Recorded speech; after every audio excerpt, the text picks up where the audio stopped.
Professeur Éric Chabrière, vous êtes biochimiste et responsable de la valorisation de l'IHU Méditerranée Infection. On a l'impression que le débat autour du traitement du coronavirus n'est pas rationnel. Avez-vous des éléments d'explication ?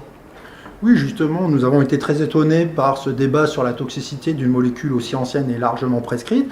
Donc nous avons essayé de comprendre les raisons autres que scientifiques pour expliquer cela. Donc nous nous sommes intéressés au cours de bourse de Gilead, qui est la société qui promeut le Remdesivir, une molécule aussi incluse dans les essais contre le Covid. Donc Gilead est une société qui est cotée à peu près à 100 milliards de dollars. Nous pouvons remarquer sur ce graphique, qui est le cours de bourse, que son action a monté de façon assez spectaculaire avec le début de la pandémie. Cela a donné une augmentation de la valorisation de cette entreprise d'environ 30 milliards de dollars. Et on peut voir que cette augmentation est très très fluctuante. Donc il est tout à fait normal, effectivement, qu'à chaque nouvelle information, comme le début des tests, des essais cliniques qui montrent que le Remdesivir est prometteur, que cette action monte. Mais ce qui est assez étonnant, c'est qu'on voit que les baisses de ce cours de bourse semblent expliquées par la promotion de l'IHU, de l'hydroxychloroquine, donc un traitement concurrent du Remdesivir. Mais nous pouvons voir que ces fluctuations sont quand même importantes et représentent en quelques jours environ des fluctuations de 10 milliards de dollars. Et puis à la fin, ce qui est un peu plus étonnant, c'est qu'on voit que le cours de la bourse est influencé juste par des annonces, soit des fuites qui proviennent de l'Université de Chicago sur des prétendus résultats prometteurs d'essais cliniques, ou bien par la communication du docteur Fauci, qui est le monsieur Covid de Donald Trump, qui dit que les essais sont prometteurs, alors que quelques jours après, l'essai clinique publié dans le Lancet, une autre étude, on va dire que le Lancet Gate, mais qui dit que le Remdesivir n'est pas efficace et qui fait, on voit, chuter le cours de la bourse. Donc on voit en tous les cas que rien qu'avec ces fluctuations, que la chloroquine dépasse la partie scientifique et qu'on est aussi sur une notion de spéculation. Et d'ailleurs, je tiens à repréciser qu'effectivement, que l'hydroxychloroquine n'est pas du tout toxique. Il y a des études auparavant qui ont été publiées, il y a plus de 10 ans, sur justement un traitement basé sur l'association chloroquine-azithromycine, dans la même posologie que celle utilisée par l'IHU, sur plus de 800 femmes enceintes, et il n'y a aucun effet toxique qui est relevé. Donc en gros, la première analyse que nous pouvons avoir, c'est que l'hydroxychloroquine n'est pas toxique, ou si elle est toxique, c'est plus pour la spéculation. Est-ce que d'autres entreprises que Gilead sont concernées par l'épidémie de coronavirus ? Il faut bien comprendre que c'est une pandémie mondiale, avec plus de 7 milliards de personnes qui ont peur. Les pays sont bloqués et que bien sûr toute solution de traitement représente un marché colossal. On peut estimer qu'il s'agit d'un marché certainement de plusieurs centaines de milliards de dollars.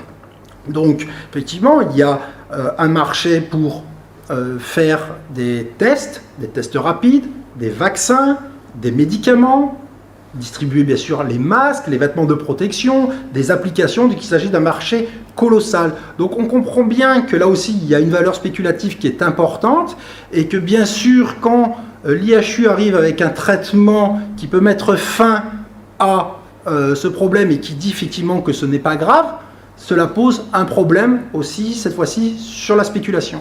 Que peut-on dire des experts qui interviennent dans ces débats ? Normalement, les experts sont censés justement pour aider, protéger, on va dire, pour aider à la prise de décision. Mais pour cela, il faut qu'ils soient libres et indépendants. C'est normal, on va dire, il faut bien comprendre que les États ne peuvent pas développer par eux-mêmes de médicaments, de traitements. Donc, il y a un travail qui est commun entre le monde de la pharmacie et le monde académique. D'ailleurs, si on regarde un petit peu sur les données de Transparence Santé, le financement des entreprises pharmaceutiques auprès des experts de la santé, justement pour la promotion de nouveaux médicaments, représente 6 milliards d'euros sur 7 ans. Ce qu'il faut bien comprendre, c'est que ce budget est tout aussi important que le budget de l'UNICERM, dont c'est la mission. Des liens d'intérêt, ce n'est pas forcément quelque chose de négatifs, de problématiques, mais il ne faut pas que ces liens se transforment en conflits d'intérêts. À titre d'exemple, pour les plus belliqueux sur l'hydroxychloroquine, ces liens d'intérêts, qui sont certainement des conflits, représentent 540 000 € sur cette année. Donc on peut comprendre la position de certaines personnes là-dessus. Et justement, est-ce qu'on peut demander un avis objectif à quelqu'un qui a de tels liens? Moi, je ne le pense pas. Mais en plus, on voit bien que tous ces experts qu'on a pu voir continuellement sur les chaînes d'information n'ont jamais déclaré leur lien d'intérêt ni leur conflit. Normalement, ils auraient dû se retirer, mais ni même les médias n'ont fait ce travail pour expliquer aux téléspectateurs, finalement, quels étaient les liens des personnes qui se prétendaient experts. Là aussi, je vais profiter aussi de ce point sur les conflits d'intérêts, puisque j'ai souvent entendu parler que l'IHU pourrait avoir des conflits d'intérêts avec Sanofi. Alors, on voit bien que justement, quand les IHU ont été créés, il fallait des entreprises. Justement, si on veut développer de nouveaux traitements, nous avons besoin des entreprises pharmaceutiques. C'est pour ça que Sanofi a été inclus. Il y a bien longtemps qu'il n'y a plus de lien entre Sanofi et l'IHU. Et d'ailleurs, imaginer que ça puisse être une stratégie de promouvoir l'hydroxychloroquine au profit de Sanofi est une aberration, et que là, en tant que responsable de la valorisation, je peux vous mentir qu'il s'agit d'un business plan qui est idiot. J'ai jamais entendu, puisqu'il est impossible de faire de l'argent sur une molécule générique qui est pas chère, que tout le monde peut fabriquer.